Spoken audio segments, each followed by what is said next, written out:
আসসালামু আলাইকুম। আজকে আমি আমাদের বিলে আসছি বেগুন তোলার জন্য।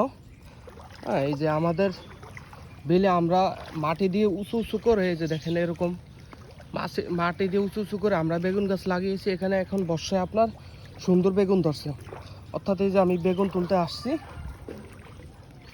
দেখুন তার এই অপোজিট পাশে আছে আমাদের ধান।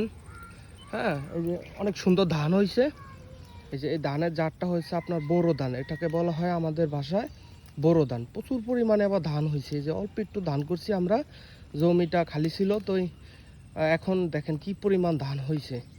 দেখতে পাচ্ছেন আমাদের এখানে আছে আপনার কচু। এই যে আমরা কিছু জমিতে কচু রোপণ করছি, যে এখন প্রচুর পরিমাণে যেমন আপনার লতি হয়, এবং এক একটা কচু অনেক মোটা, হয়তো পানির কারণে বোঝা যাচ্ছে না।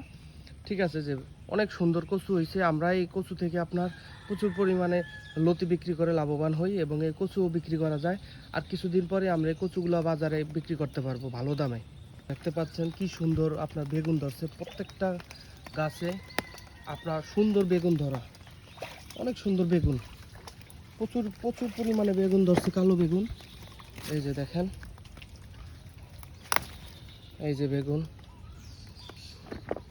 আপনিও আপনার খালি জায়গাতে এরকম মাটি উঁচু করে বেগুন চাষ করতে পারেন।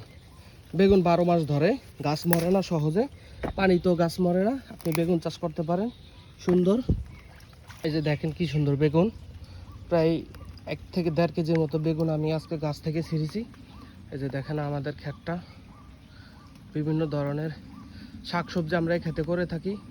শীতের সিজন, এখন বর্ষা বিধে আমরা কচু এবং ধান করেছি।